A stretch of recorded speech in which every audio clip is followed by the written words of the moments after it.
গো, একটা কথা বলবো? 500 টাকা দাও না, সবাই শীতের ক্রিম কিনছে, আমিও কিনবো। মাইনা পাই পেলে কিনে দেবো। ঠিক আছে, 21 তারিখের আগে দিও প্লিজ। দুগ্গা দুগ্গা।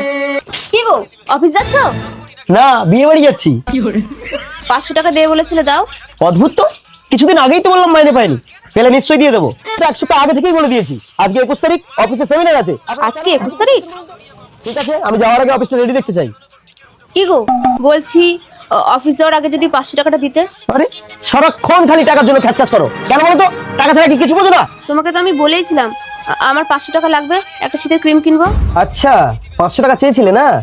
তা এতই যখন ক্রিম মাখার শখ, যাও না খেটে ইনকাম করে ক্রিম কেন না। আমার মুখ থেকে তাকিয়েছো কেন? সরি স্বামী। সরো সামনে থেকে। স্বামী, আমার আজকে বিকেল হবে, তুমি রান্না বান্না করে খেয়ে অফিস যেও। কেন? তুমি কোথায় যাবে? আমি দুটো বাড়িতে কাজে ঠিক করেছি, থালা বাসন মাজবো আর রান্না বান্না করবো। কি, তোমার কি মাথা ব্যথা খারাপ হয়েছে? তুমি লোকের বাড়িতে ঝিচা করে কাজ করবে? কি করবো স্বামী, কাজ না করলে কার কাছে টাকা চাইবো? তোমার কাছে তো টাকা চাইলে তুমি আবার বলবে খেটে ইনকাম করতে। ভিখিরির মেয়ে কোথাকার, যত বড় মুখ নয় তত বড় কথা।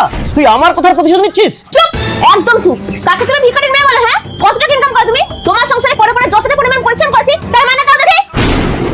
দাও দেখি, মাসে রান্না করার জন্য 7,000 টাকা দাও দেখি, তোমার ঘর সামলানোর জন্য 7,000 টাকা দাও দেখি, তোমার শারীরিক চাহিদা মেটানোর জন্য 40,000 টাকা।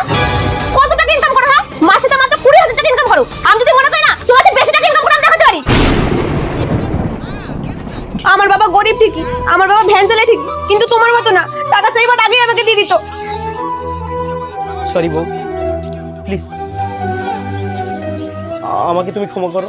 স্বামী, আমি 500 টাকাটা শীতের ক্রিম কেনার জন্য চাইনি, আমি চেয়েছিলাম 21 তারিখ তোমার জন্মদিনের কেক কেনার জন্য।